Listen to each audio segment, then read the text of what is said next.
I'm Scott Sr. and I play percussion with Trio Bembe.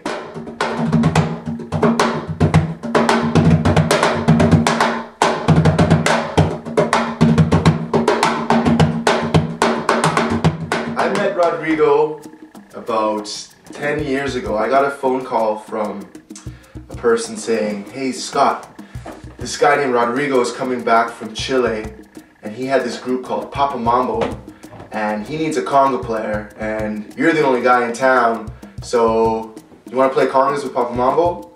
I said, alright. So Roddy and I met as soon as he got home, and I met Roddy at a club.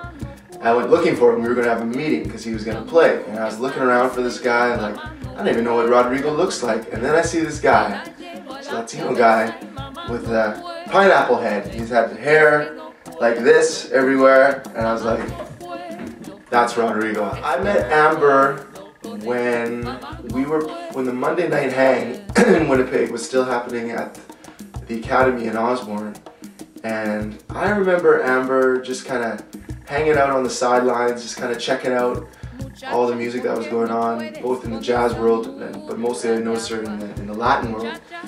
And she would be at Papa Mambo gigs and some Brazilian stuff, and just like fixated on what was going on, and almost like having a class. But it wasn't, and we met afterwards, and it was just so cool to have met her and to become close friends with Amber, and also to see her just embrace this music that's not necessarily in our blood, just like I did, and just really kind of make it a staple in Winnipeg.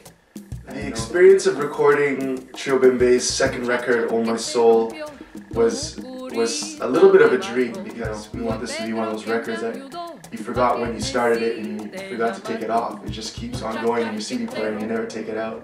We wanted to. The first time I was in Cuba was about seven years ago, and I wanted to be the fastest, the best conga player. I wanted to play 5 congas and faster than anybody, and you know, I showed up in Cuba with kind of this, I'm going to be the best, and I'll never forget my first, they always tell you to leave your ego at the door, or leave, you know, at the airport, but I showed up and for my first conga lesson with this guy that I really want to study with, and I get to his apartment and I'm excited, and so he invites me in and I'm looking around for the congas, you know, where's the congas, and he told me to have a seat, and comes back a couple minutes later with a big piece of plywood and a Sharpie marker, and he puts the plywood on my lap and he draws 2 big circles and he says, "This is your conga and this is your tumba. Let's go." And it was about a 2-hour lesson of me playing all the rhythms on a piece of wood, and his idea was that, you know, it really builds up the muscles and the skin to give you that real Cuban sound, but I think he just didn't have any congas.